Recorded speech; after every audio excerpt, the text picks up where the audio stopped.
Praise the Lord. Welcome to Showers of Blessing. దేవుని కృపలో భద్రపరచబడి నూతన దినంలో ప్రవేశించాం. ఈనాటి దేవుని వాగ్దానం. నరుని హృదయములో ఆలోచనలు అనేకములుగా పుట్టును. యెహోవా యొక్క తీర్మానమే స్థిరము. Many are the plans in a person's heart, but it's the Lord's purpose that prevails. సామెతల గ్రంథం 19వ అధ్యాయం 21వ వచనం. Praise God. ఈ నూతన దినములో దేవుడు మీ కొరకు సిద్ధపరిచిన ప్రతి దీవెన ఆకాశపు వాకళ్ళు విప్పి మీ మీద కృమ్మరించునుగాక. మరి యొక్క నూతన దినాన్ని ఆరంభిస్తున్న నేపథ్యంలో ప్రేమ కలిగిన వాగ్దానము ద్వారా దేవుడు మనల్ని దర్శిస్తూ ఉన్నాడు. సాధారణంగా ఏ విషయంలోనైనా మనం ఏ పరిస్థితుల్లో ఉన్నా, ఎలాంటి సమస్యను ఎదుర్కోవలసి వచ్చినా, సహాయం అవసరమై వచ్చినా, లేదా ఓ శ్రమ, శత్రువు ఎదురైనప్పుడు, ఇలాంటి నేపథ్యాలలో అనేకమైన ఆలోచనలు మనము చేస్తాం.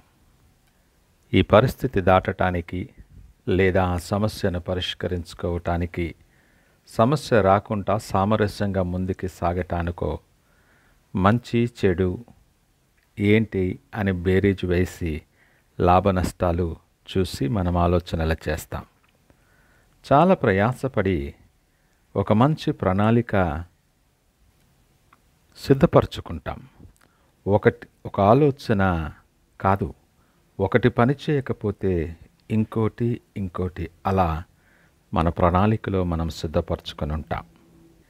ఈ నూతన దినములో దేవుడు నీతో మాట్లాడుతున్న వాస్తవమేమనగా, నిజమే, మనకు అనేకమైన ఆలోచనలు పుట్టుతాయి.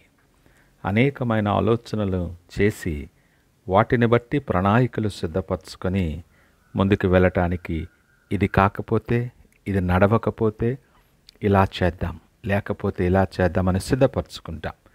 దేవుడు ఈ ఉదయకాలం మాట్లాడుతున్న మాట, మన హృదయంలో ఆలోచనలు అనేకంగా వస్తాయి, కానీ యెహోవా తీర్మానమే అది స్థిరముగా ఉంటుంది. నిన్న నేడు నిరంతరము ఏకరీతిగా ఉన్న దేవుని మాట ఇది. కాలగతులు ఆయన వశం. ఆయన సెలవు లేక ఏమీ జరగదు.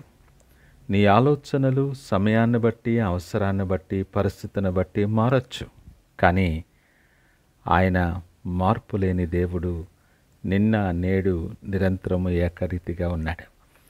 నీకు మేలు కలగటానికి, నీకు ఆశీర్వాదము కలగటానికి ఆయన నీ కొరకు సిద్ధపరచినటువంటి దీవెన మార్గం నీ గురించి స్థిరపరుస్తాడు ఆయన.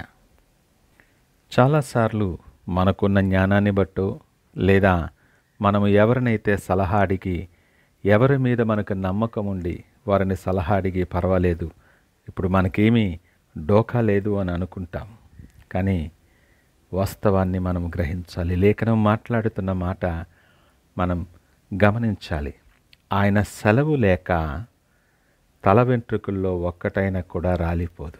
ఆయన అనుమతి లేకుండా నీ జీవితంలోనికి, నీ మార్గంలోనికి శ్రమ కానీ, సంతోషము కానీ, ఇరుకు కానీ, ఇబ్బంది కానీ రాదు.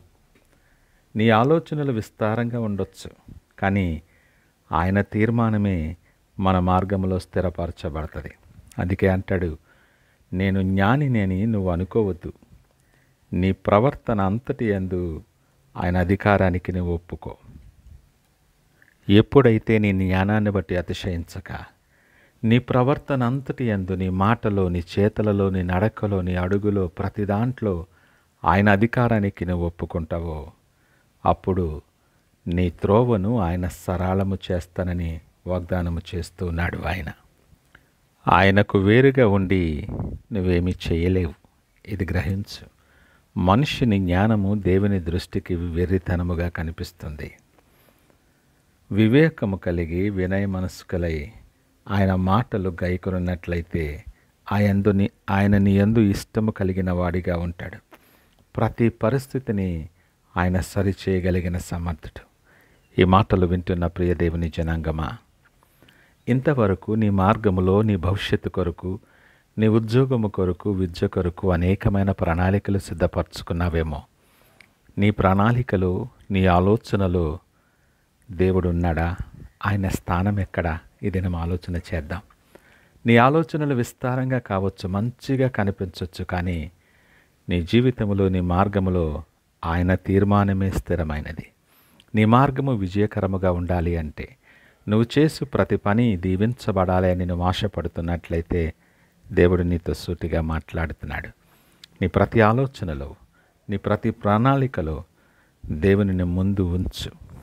అప్పుడు ఆయన నీ పక్షముగా ఉండగా నీకు విరోధి ఎవడు ఉండడు.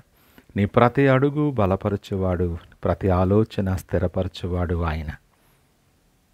ఈ నూతన దినాన్ని అలాంటి ఉద్దేశము కలిగి, అలాంటి సంపూర్ణమైన విశ్వాసంతో ఆయన మీద ఆధారపడదాం. నీ పరిస్థితి కష్టంగా ఉండొచ్చు, భారంగా ఉండొచ్చు. నీ ప్రతి భారాన్ని ఆయన చేతికి అప్పగించు. మాట ధ్యానము చేసి ఉంటాం కదా, ప్రయాసపడి భారము మోస్తున్న సమస్త జనులారా నా యొద్దకు రండి, నేను విశ్రాంతినిస్తానని. నీకు విశ్రాంతి కలుగు చేసే తీర్మానం ఆయనది. కనుక సిద్ధపడి ప్రార్థనాపూర్వకముగా ఈ నూతన దినాన్ని ఆరంభిద్దామా? ప్రార్థించుకుందాం. మహోన్నతుడు, నమ్మకమైన మా యేసయ్య స్తోత్రాలు. ఈ నూతన దినాన్ని మేము ఆరంభిస్తున్న నేపథ్యంలో మా ప్రతి ఆలోచన, ప్రతి ప్రణాళిక నీ పాదముల యొద్ద ఉంచుతూ ఉన్నాం. మాకు ఏది మేలైనదో, ఏది ఉత్తమమైనదో ఆ ప్రకారముగా దాన్ని స్థిరపరిచి, సిద్ధపరిచి, దీవించి మీకు మహిమకరముగా, అనేక మందికి ఆశీర్వాదకరముగా సిద్ధపరచమని సకల మహిమ, ఘనత, ప్రభావాలు మీకే ఆరోపిస్తూ యేసు పరిశుద్ధ నామమున అడిగి వేడుకొంచున్నాము తండ్రి. ఆమేన్. God bless you.